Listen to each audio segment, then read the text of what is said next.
At Mayo Clinic in Florida, we're predicting the unpredictable, using 3D printed life-size organ models to map out complex surgeries ahead of time. Learn more at mayoclinic.org/possible. Mayo Clinic, you know where to go.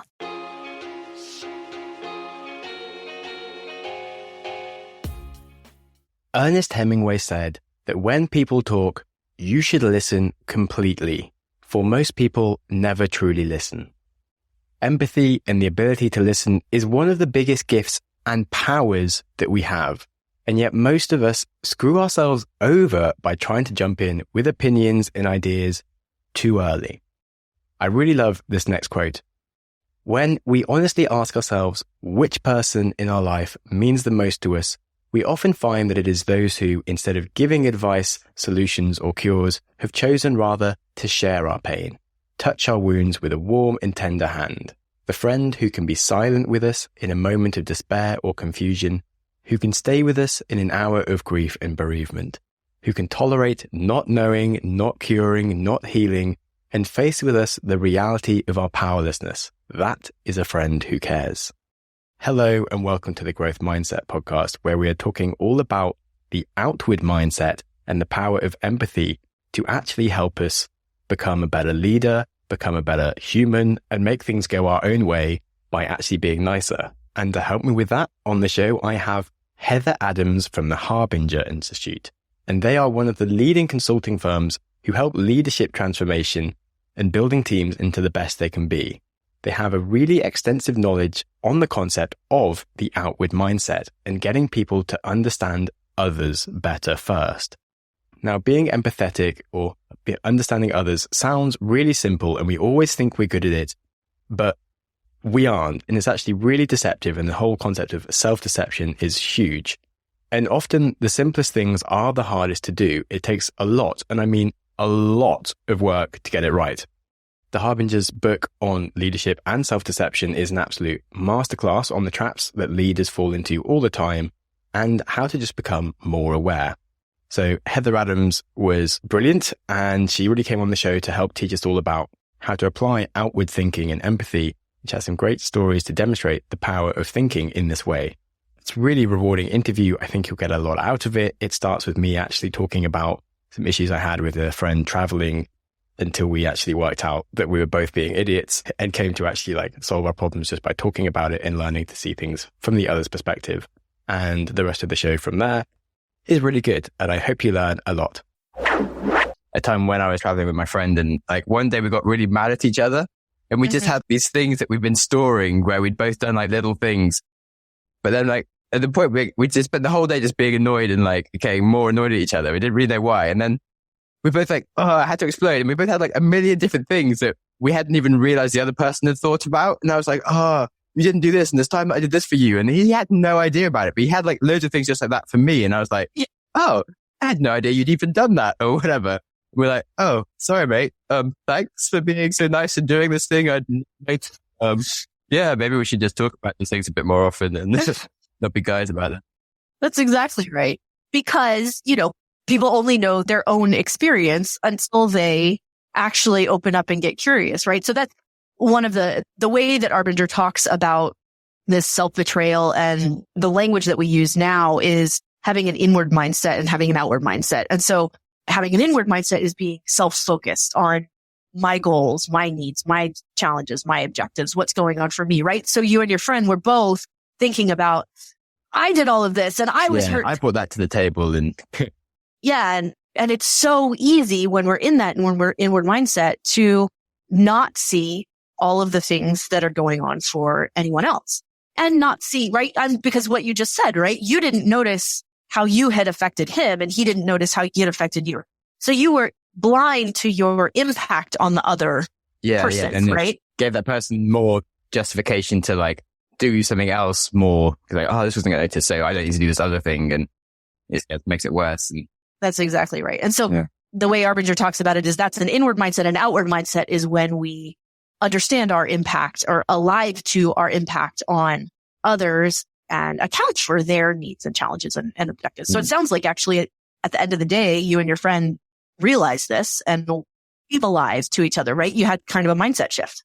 Yeah, definitely. It was quite a useful like argument to have, if you know what I mean, in that sense. But what would you say about where you maybe fall short? Because as a concept, it's really good, but then how would you, other than telling people about the mindset issue, what about the fact of like the vulnerability and like the empowering people to share better what it is that they think's wrong within a relationship, and making it's not just like outward mindset, it's also talking to people about it and getting the other person to realize what they're doing, or being vulnerable and saying, hey, I did this for you, how can you do something for me, or something. Like it's more than just one quality. So that's really interesting. Here's the thing. I'll give you a personal example of this too. The really funny thing is that when we really do genuinely shift to an outward mindset, all of a sudden, the need that we had for the other person to do something for us doesn't seem as important. But before we have that shift, that seems like this is the only answer to my problem. You have to, you got to do this for me. I'm going to break if you don't, right? Mm-hmm. And as soon as we have that shift, because we're seeing things from their perspective too, right? Because we're also seeing their needs and challenges and objectives, our need is put in context, right? It's put in the real context as opposed to the context that it was in before, where I was only seeing my stuff. And I can't really explain it other than I've had this happens to me. Yeah, I would definitely agree. I think literally with the example that I've already given you is like with my friends. And before we were kind of like, we'd count, they like, oh, he bought me this meal, and then like we'd like track it and like this thing, and then like, oh, why wasn't this on the expense thing or whatever? And then afterwards, it was more of I felt like it was more like, as long as I bought him something today, like I'll feel happy. And like I wouldn't even notice whether or not like I'd bought him 2 things or 3 things. It was more of okay, can I be really nice first? And like we both sort of approached that mindset, right. And suddenly I didn't even have to think about whether he'd bought me anything back, or like if he'd done something that kind of, we just both had this mindset of being nice to each other first. And like, it just, nothing suddenly was a problem anymore. Then we weren't even thinking about it. Exactly. And so you say this word nice. We've actually recently been thinking about this idea of, well, so is the outward mindset just being nice to people? Is it just the golden rule, like treat others as I would want to be treated? And we feel like, no, it's more than that. It's treating others as they would want to be treated, and understanding that sometimes having an outward mindset and seeing the other person as a person is, and this is maybe getting back to your earlier question about saying like, hey, this is what I need. Sometimes outward mindset really is having the strength to have that difficult conversation. So there are 2 ways that we can have an inward mindset. We can see, or have an I-it relationship, right? We can see ourselves as being better than the other person and them being an object, or we can actually see ourselves as being worse than the other person. Yeah. And this is actually coming from this place, and then having an outward mindset from the worse than place is sometimes more difficult, because it means having like a real confidence that you didn't used to feel in telling someone how what they're doing is impacting you. And that can feel really, really scary if you have been conceptualizing yourself as being worse than. So that's something that we've been thinking about a lot, because I think you asked about the weakness of Arbinger's thoughts. I actually think it's a really, really strong philosophical system. But if it does have a weakness, I would say it is much more intuitive to understand from the better than place than from the worse than place. It's much easier to say. So one of the phrases that we use is see people as people who matter like I do. See people as people who matter like I matter. Nice. And that's equally true whether you are seeing them as less than you or seeing them as more than you. But it's more intuitive to say, if I matter this much, then I need to see other people as people who matter this much. It's harder to say other people matter and therefore so do I. Yeah. That's, I think that people struggle. Well, no, I don't want to say that. I struggle with that. Yeah. I struggle too. Definitely. But I wanted also to look back. I told you I would tell you a personal story. So my husband and I, for years and years, disagreed about whether we were going to have kids. And I actually broke up with him over this, and we got back together. But then for years, it was this like unspoken tension about, are we going to have kids? Are we going to have kids? And I just held this need of like, this is my life. This is important to me. Becoming a mother. It's like, it's a rite of passage. And I just felt this incredible urgency and need for him to say, yes, we're going to have kids, or yeah, like, let's have kids. And at some point I was like, hey, I'm 30. Yeah. Like the clock is starting to tick. And then I was more than 30. And then I was really more than 30. And like, so I was just holding all of this angst in myself about it. And he just sort of didn't ever say anything. And I didn't bring it up.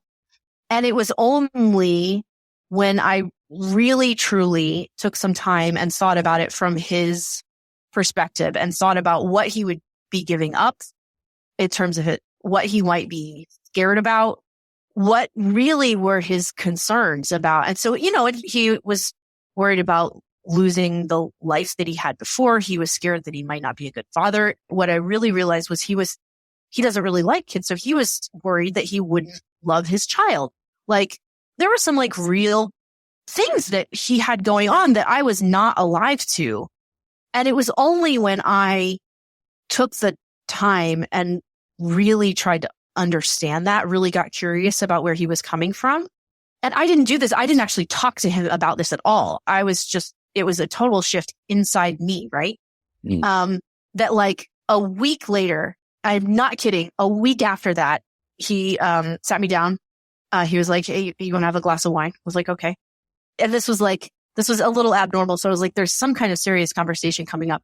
And he goes, so about the kids thing, do you want to have kids next year? Is that like good timing for you? And I was like, yeah, like, sure, that'd be great. Like, but I couldn't believe it. I could not believe it because the whole time he had been sensing my need and he had been responding to that and resisting it.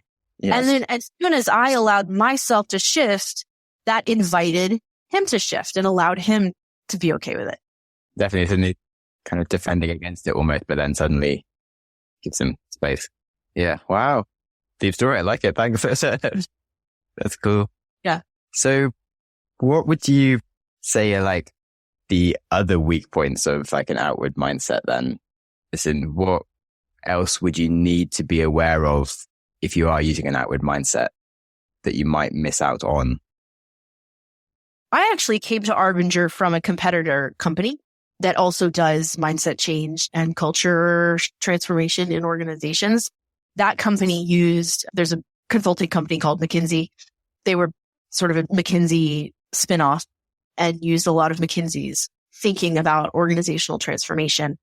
And I was shocked when I came to Harbinger at how simple really the insights were. Our mindset is one, maybe two fundamental concepts.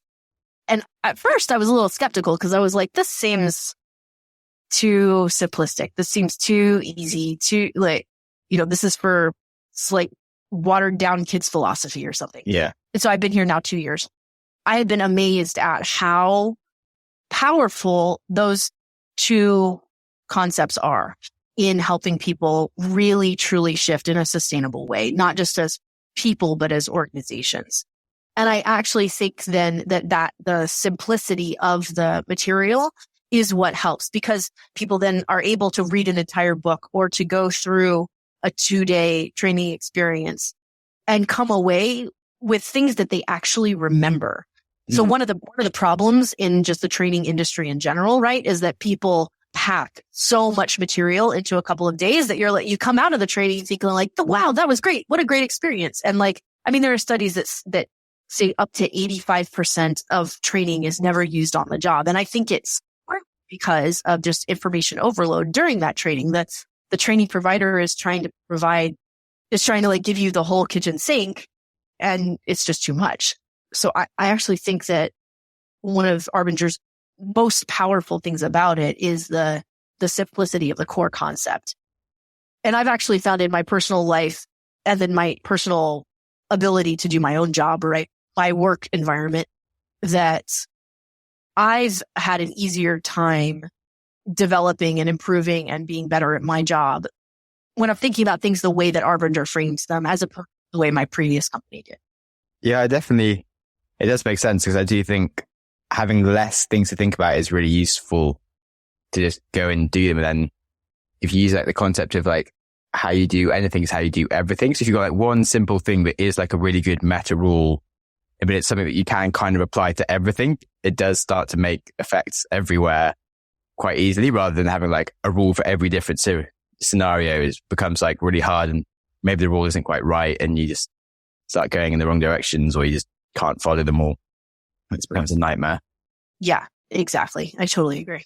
Yeah. And if you start trying to sort of make too specific things for different situations, it's not always appropriate as well. Because when people start making like these targets that sound really good, you can end up causing the wrong things to happen. So like the NHS had the target where they wanted all patients to be seen within 4 hours of walking in kind of thing. But then it led to ambulances waiting and not actually letting the people out the ambulance until they were sure the person would get seen within 4 hours. And like others they'd start like employees would like shift to sort of match the target and not actually think how to behave properly for the business, which is why they made the target. And when you start having like too many little different micro rules, it actually doesn't help. If you have like one like meta sort of philosophy, it's all like much better, I think. Yeah. Yeah, exactly. That's a great example. I'm going to write that down. It was good. I literally heard it just earlier. I was reading a book. I was like, oh yeah, this is so cool. Yeah, I'll see if I can find some more examples like that. Yeah, I'll send them to you. Yeah, cool. Yeah. So it seems very related to, I don't know how much meditation you've done, but I did a Vipassana course, like 10 days of sort of silent meditation. It's all about kind of like the loss of ego and like ego disillusionment. And it's very similar principles. Like when you start sort of losing, okay, what does Sam want right now? And start thinking a bit more, okay, like what's going on in general and like how can you just be useful to everyone and not being so concerned about your own problems and thinking like more like meta about the world. And suddenly it's like, it's much easier to sort of just go straight to what is the problem, or just find like a nice solution and not get angry about things. And do you ever try and do any mindfulness stuff in it? So interestingly, it's not a direct part of Harbinger's business, but I totally agree with you that there's like fundamental underlying wisdom in the world that different people have drawn at in different ways. And so I totally agree with you that it's related and can be helpful. So the meditation is not a part of what Harbinger practices or trains on, but I personally am a huge believer in the help, in the value of it. And like, we've had clients from, who are of like Islamic faith who said, oh, this is the Quran. And we've had, some of our clients in Japan who are like, oh, this is really similar to Buddhism. And, so it's really easy to draw similarities and connections. Yeah. Does it seem very overall like mindful though as a concept? Is in like you're kind of just aware of yourself and how you're behaving in the moment, which is the other part of meditation. It's not just teaching yourself what to think, it's teaching you like how to practice it, I guess. Exactly. Which is where I then go and say, okay, so you, Harbinger, tell people what they're doing wrong and things, but how do you then equip them to have the right conversations more beyond just like telling them that they're doing it? Because with the meditations, and it took me 10 days of not only thinking about these things, but also sitting still, which gets insanely painful when you sit still for an hour and you don't move a single muscle. But like, it kind of goes into the core of you. Like if you can control your body and you kind of start becoming aware of these things and like, you can like ignore them and stuff. And so you sort of start being more in the moment. And when like you're in the moment and someone's annoying you, you go, I'm being annoyed. Sam doesn't need to get annoyed right now. He can think of a reason why he shouldn't be annoyed. And you can like think of it in the moment and then like not get annoyed rather than like jumping straight at it. Yeah. But it takes like serious sort of 10 days of beating yourself up to get there. So I don't know how like you can just do that quickly in like a course to like get people to be ultra aware kind of thing. Have you ever seen this YouTube guy who does a series on riding a backwards bicycle? No. Google it when you get a chance. So I forget his name, but he is sort of a science-y type guy. And so he has a YouTube channel where he does all kinds of experiments. And one of the experiments that he did was he learned how his friends like pranked him. And what they did they made a bicycle where they re-engineered like the mechanism on the front wheel that turns the wheel so that when it goes the other way. Yeah, exactly. So when you turn the handlebar right, the wheel goes left. And when you turn the handlebar left, the wheel goes right. Yeah. So he's got this hilarious video of him like falling and trying to ride this bike. He could not ride the bike. Yeah. Nobody can. Like he's like now taking this around the world and challenges people to ride the bike and like nobody can do it on the first try. And he practiced then for 5 minutes a day. And it took him 8 months practicing just 5 minutes a day. But then he learned to ride the bicycle, right? Yeah. It clicked and it. Then he could never ride a normal bike again, or? And that's true. Actually, he had trouble then when he tried to get on a normal bicycle. It took him a minute, like 15 minutes to be able to ride the normal bicycle again. The point being though, that yes, you're totally right. One training experience is not going to shift anything in a sustainable way. It takes practice. It takes a lot of practice. And so, yeah, Harbinger as a business has, so let me explain the concept first, and then I'll explain some of the business around how we support that concept and sustainability, stuff like that. So the concept, as you said, self-awareness is step one. So we have this framework tool that we use called the outward mindset pattern. And it's 3 steps, 3 parts. So the first part is see others, which is really self-awareness. So you see others as people. And fundamentally it's about there's an element of self-awareness there, right? You have to be aware of whether you are seeing them as people or as objects. So the first step is just see others as people who matter like I do. The second then is adjust efforts, which means actually change what you're doing, change the way that you're working in order to be more helpful to others. And then the third is measure impact, which is basically check in with the person to make sure that whatever you changed was actually helpful to them. That's really important. Yeah. Yeah, right? Because if you don't ask and you just assume, then you might be wrong.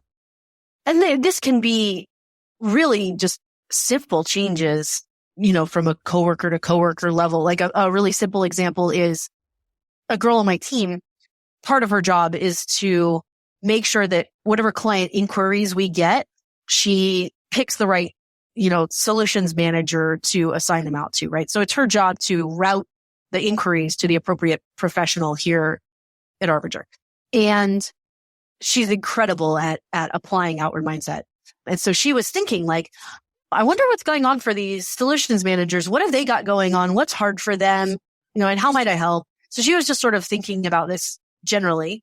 That was the see others piece of this pattern, right? She was just generally being curious about what was going on for them. What was their workflow like? What headaches did they have in the course of their day-to-day work? And one thing she found out was they all use LinkedIn to just find out more context about the people that have sent in inquiries before they reach out, right? They're just trying to do some due diligence and preparation before they have a call with whoever has asked us the question. And she said, oh, well, I use LinkedIn, whoever sent in the inquiry, right? I look up their company to find out which specialist I'm supposed to send this to. So it would be really easy for me just to copy the LinkedIn URL into our client database. And then it's right there when the solutions manager gets the notification that they need to reach out to this person. They can just click on the URL and there's a LinkedIn page for them to start doing their research, right? So that was adjust efforts, right? She saw that she could make this very simple change of just copying and pasting the URL that she was already looking at into our database. And it has been hugely helpful. Like all of the solutions managers have come to her and said, oh my gosh, Sage, that's a game changer. That makes my life so much easier. And so that's a very small example of how that pattern can be put into practice. But if you think about it, it's those kinds of changes that seem small to me that have a big impact on the other person. That's what we want to be looking out for. And those small changes built up collectively over an organization of 50 people or 100 people or 1,000 people, that's what creates the difference between a failing company or a stagnant company and one that is growing and innovating and has a great culture, right? Yeah. And then I said I would talk about some of the ways that we as a company support these kinds of things. So, in addition to doing, like, as we've already established, like 1 2-day training experience is not going to help an organization sustainably change. You have to be doing backwards bicycle practicing. And so a lot of the consulting work that we do and coaching work that we do is geared toward helping people actually implement in their organization the things that they learn in the training, right? So the training sort of sparks interest, brings a certain level of understanding, and then the real work starts after that with like, how do we actually work this into our team meeting schedule? How do we, is there a tool that we want to just use on a regular basis? Do we want to get some coaching for certain key leaders in the organization that would then help them operate with our mindset? And how do we keep it sort of top of mind? And so all of those things are the kinds of things that we then consult on. Cool. So like the whole act of following up, really. Yeah, exactly. Yeah, it's so easy. I've been reading a lot like Pat Lencioni and things where he talks about like offsites and these things. And then we did a company offsite with this company that I was consulting with. I've been like a part-time contractor where I've been more just like doing the work they give me rather than doing things. But I've always been trying to like implement other things management wise.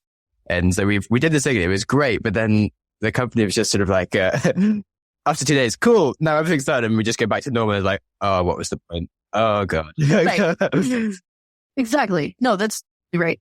There's a statistic that says if you call an offsite training, that anywhere between 45 and 85% of training is never applied on the job. And it's because of that, right? It's like, oh, great, one and done. Okay, I'm going to go back to the way, the way I've always done things. Short-term thinking and things. It's like, nightmare. Yeah. Actually, that was the other big difference between the company that I worked for previously is McKinsey has a very structured model of organizational change. And generally McKinsey can get results because they're McKinsey and, they sort of, if the company is going to invest in McKinsey, then like the company means business. They're going to make some serious changes.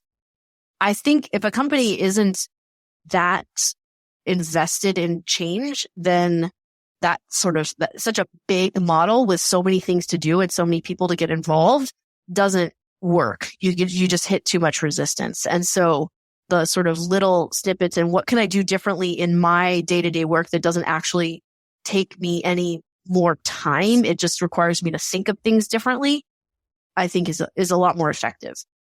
Do you think there are many companies that sort of try and go for like the smallest package that you offer and sort of like a quick one solution will fix everything? Or do you kind of not sell that as an option and say like, okay, sure, we can come and do a conference, but you actually have to have some form of follow-up procedure? Our general philosophy is that even the littlest understanding of our mindset, the littlest awareness is going to be good for the world, right? Like as a company, our mission is to turn the world outward. As a company, we've grown significantly in the last 5 years. We went for, it's been a company since 1979, but it went from being like a company of 6 to 10 people to a company now of 50 people in the last 6 years. And the reason is that the managing partners and the owners decided, hey, you know what? How can we really help the world? We really believe that we have this message that is super, super helpful to people. And we've seen the transformative power of our mindset. And so what they said is, well, then we need to help as many people in the world as possible just learn about it. So that's part of the reason that we still are publishing books. That's part of the reason that we do offer, whatever training people want to buy. Even that little bit helps. That said, we still believe that it requires structured practice if you actually want to transform it. Like you said, meditate, right? The meditation, you had to practice. Like there's a certain amount of regular practice that you need. Yeah. For Vipassana technique that I learned, you can go back on like courses for like 2 or 3 days, but they say the first time you do it, you have to do it for 10 days because you kind of, if you do it for like 3 days the first time, you just annoy yourself. You just sit there like bouncing around your mind, being like, fuck, I'm so weird. Why can't I sit still? What's wrong with me? And then that's about your own experience. You have to do the whole thing. And right. Yeah, sort of working out what is like the minimum effective dose to start off with. Also, I do think if you could just sit someone down even for 10 minutes the first time and just sort of can point them in the right direction, perhaps it is really useful. Yeah. It's fascinating. So you say your mission is to educate the whole world. Do you invest anything into scientific research and stuff? Because there is some really cool like psychology behind these principles and stuff still going on, do you actively get involved in that, or do you like talk to any of the researchers doing studies? Yeah. So we're building out a research function because you're right. There's so much, especially there's so much going on like in neuroscience these days that seems related. And wouldn't it be awesome to like find those connections between philosophy and neuroscience? Yeah, definitely. And so we're starting to build out some of that research. The research that we're doing mostly is sort of longitudinal studies with client organizations, just because that's what we have access to most. But then we also, a lady who's doing research for a book. So she is doing like a serious literature review of, recent management science and neurobiology and that kind of thing, to see what kinds of connections there are. And she's writing a book about it. We are super excited for that book to come out. She's just now still in the research phase, literature review phase. But yeah, I'd be interested to talk to her. Her name is Kimberly White. I'd be happy to put you in contact. Thank you. So when it comes to mindsets, I've got 2 questions that I haven't asked, but I'm not sure if they'll be appropriate. You said you haven't done so much scientific studying of it, but like, has there been any scientific study of this type of mindset? And if so, what was the most interesting study that you have? So there haven't been any scientific studies of inward-outward mindset that I'm aware of. The one study, that the sort of longitudinal study of a client organization that we did do was really interesting, actually. So it was a military hospital in the US, and they put about 1,400 people through the outward mindset training. And then they were doing, which was part of a whole outward mindset implementation program that they were doing. And the question was, does outward mindset actually work? Like, does it improve business results? And does the training work? Are we actually shifting people's mindsets? And it was fascinating because it did like it actually worked. And so we were all really excited about that because it was the first longitudinal, like sort of statistically analyzed study that we had done. And it really did come back with, p-value less than 0.05, of mindset shifts. And they were measuring not just did they shift from an inward mindset to an outward mindset, but how was it relevant to like perception of leader support, satisfaction with the information that I get from management, satisfaction with my involvement in decisions that affect my work, like commitment to the organization. So there were a number of employee satisfaction measures as well as like commitment to the organization measures that went up as a result of the training, or as a result of not just the training, but as a result of the outward mindset transformation program that they were going through. So that's the sort of newest, most exciting study that we have right now. So one of the things that we're interested in is inward styles. So I mentioned that you could be in an inward mindset from a better than place or from a worse than place. There are actually 4 different ways that you can be in an inward mindset. You can be in a better than box. We call it being in the box. The first book that Harbinger wrote was called Leadership and Self-Deception, Getting Out of the Box. And the reason that we talk about it as being a box is that when you are self-focused, that self-focus put blinders on you, right? It keeps you like, if you've got like a cardboard box over your head and you're only seeing your own stuff, right? So there are 4 box styles, right? You can be better than. A better than box will slide into an I deserve box, right? So I'm better than you, or I'm better than others, therefore I deserve these things. And a worse than box often shifts into a need to be seen as box. So I'm not good enough, but I need to make it look like I am. So you do all kinds of, subversive things to make people think that you are better than you think you are. It's a neat keeping up of appearances thing, right? So we recently designed a study. It's in beta testing right now to map people's inward styles. So it's going to be a survey that helps people understand, first of all, how often do I have an inward mindset versus an outward mindset? And then also, when I do have an inward mindset, which way do I tend and in which situations? Because, often we will tend one way at work and another way at home, or we'll tend one toward our boss and another way toward our peers or our coworkers, right? And so that's the current assessment that we're working on that's in beta mode. Okay, cool. Yeah, that's really fascinating because it is quite interesting. I think there are I certainly had a lot of cases of people who are very one type of sort of personality at work and then like the complete opposite at home, where they're kind of like the non-dominant person in the relationship because they spend all day being dominant, or like they're quite introvert at home because they spend all day being outrovert kind of thing. And quite fascinating. Because yeah, it's interesting also to hear how you've studied that, because it did actually sound quite good. Because as a scientist, I would love to see placebo version, like the null hypothesis of like, okay, we go and give 2 day training where we don't actually teach them anything, and see like if there was a placebo effect of like, oh yeah, we spent 2 days talking about stuff and now we're going to do things, and that would still change your business or not, because that's never been done as a study. It'd be quite interesting. Yeah, that's true. The closest we came was in that military hospital. We did do a survey, it was like a control group that got training much later. So they did get trained eventually, but not for quite a long time. Yeah. And so it was interesting because they were the control group, but their managers had gone through the training. So we saw over time that the untrained employees, they were experiencing increases in satisfaction and commitment and that kind of thing because their managers had gone through the training. But yeah, you're totally right. It would be really, really interesting to do a placebo. We're not going to do it. I mean, we're a yeah, you can't charge people money. You could do like 20 sort of pieces of training for free, where 10 of them were like sham pieces of training, I guess. If you had the resources, could be fun. But yeah, might be difficult. Then what other books would you recommend for people besides your own books? Obviously that they are great, but So I actually really am a fan of Carol Dweck's growth mindset. So difficult conversations, not crucial conversations. Difficult Conversations was written by some guys from the Harvard Project on Negotiation. Also, there's a book called Into the Eye of the Storm, which is his name is John Paul Lederach. So Into the Eye of the Storm is one of his books, but another of his books is The Moral Imagination.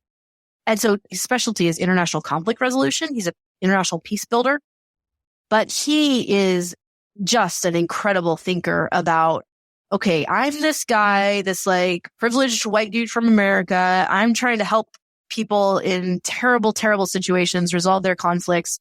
What does that mean for me? What kinds of attitudes do I need to have going in? What do I need to be aware of? How can I help in an effective way that's going to help them own their own solutions? Just really, really fascinating stuff. So not directly applicable to business, but I think there are tons and tons of lessons to be from that. Yeah, it's interesting. Like a lot of these things do compound in other areas. Like we had Extreme Ownership by Jocko Willink that's all about like Navy SEALs, but then actually it applies to sports and business as well. Or like, I don't know if you've heard of Frank Dick, but he's like the coach for like British athletic team for many years. And he coached loads of like famous people and like in Formula One, tennis and everything. But he did a book about winning, but it's sort of like, it's all about mindsets, and it's completely appropriate for entrepreneurs and business as it was for athletes and coaches. And a lot of these things sort of actually transcend all kind of different walks. Yeah. On that note, another book is called The Inner Game. Yeah, I think I've heard of that. And that's by a guy who was a golf coach and a tennis coach. And it's all about it's about self-talk, essentially. Yeah, it's been on my list. Just sort of reflecting back on the arc of this conversation, I feel like I haven't given many organizational examples, or I feel like most of my examples have been kind of from my personal experience. True. So let me think of an organizational example that might be helpful to people. So one is, this was a client of ours a long time ago. Her name was Louise Francisconi, and she was the head of a legacy Howard Hughes company. So their industry is sort of missile defense type stuff, right? Wow. And so she was the head of this major division that had just been bought by Raytheon, I think. And the whole industry was in a place of consolidation, right? So the companies were sort of acquiring each other. So her company was being acquired, and the directive came down, you guys need to cut $100 million from your business. You have to cut $100 million from the cost side of your business in 30 days. Wow. Or your jobs are on the line. So they got this directive, and they're kind of like, well, what are we going to do? So she asked from her division directors for proposals for ways that they could cut costs. And they all kind of came back with essentially turf protecting answers, right? They were like, well, I could do this marginal thing, but my business is essential. Like my part of the business is absolutely essential. We can't cut anything was really what they were all arguing for. And so what they realized is that if that was the answer that all the division directors came up with, then the only choice that they were left with was they were going to have to lay off $100,000 worth of people indiscriminately, right? They were just going to have to like say, we're cutting this much % of the business. And that everyone was really upset about that. But interestingly, they were upset about it, mostly the division directors particularly, and that leadership group when they went into this, they were upset because they were like, well, that guy can totally cut his costs. Why aren't they stepping up? Like my part of the business is essential, but I see all of this room that they can cut, right? Why aren't they stepping up and doing it? And of course, everyone thought the same thing, right? Yeah. So Harbinger started working with them and they sat down and the task was just to spend a couple of hours getting to know. They paired up, right? So everyone paired up with one other person and the task was just to get to know the other person's business and to help them figure out how they could save the key parts of their business, right? So to identify the key parts of their business and help figure out how to save those. So they did that. They spent a couple of hours getting to know the other person's business and thinking around how could they help them save their business. And that perspective shift and that getting to know the other person, getting to know the other person's business, it changed things in the room. And all of a sudden, people started coming up with, hey, actually, it's so that you can save this piece that I now understand why it's important. I can cut this or I can do this differently. To the point that one division director actually said, you know what, my entire division, it would make more sense if I rolled it up into my colleague's division. And so instead of reporting to Louise, I will now report to this person who is currently my colleague. And that one change was like a $7 million savings. And so they found all of these other different kinds of savings just because they were thinking not of themselves anymore, but of the other person and in the context of the whole business, right? And so they did. They cut the $100 million in 30 days without having to lay off anyone. Wow. And it was all because of this mindset shift that we actually weren't talking about it as a mindset shift at the time, but it was a mindset shift that they went through. So that's one organizational goal. So thanks a bunch for Heather coming on the show. We all like to think that we are empathetic. And in fact, no one thinks that they're not empathetic because we only see the thoughts that we have and we're unaware of all the thoughts that we don't have and the ways that we're not being empathetic. So accepting that you are probably making mistakes all the time and removing yourself of opinions is the only way to actually start moving in the right direction. There was so much in this podcast to learn from, and I hope you move forward with a more outward thinking attitude. If you are feeling outwardly minded, you might want to leave a good rating on the show to show that you care or that you learned something. And I would recommend their book, Leadership and Self-Deception. So thank you for listening. Remember that life is about enjoying yourself. It's not a future goal. It's something that starts today. If you're dealing with some things, try to remember that most of your problems will work out in the big picture and you won't even remember today, let alone the thing that is annoying you.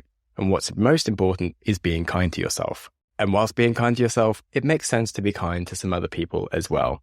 Have a wonderful day.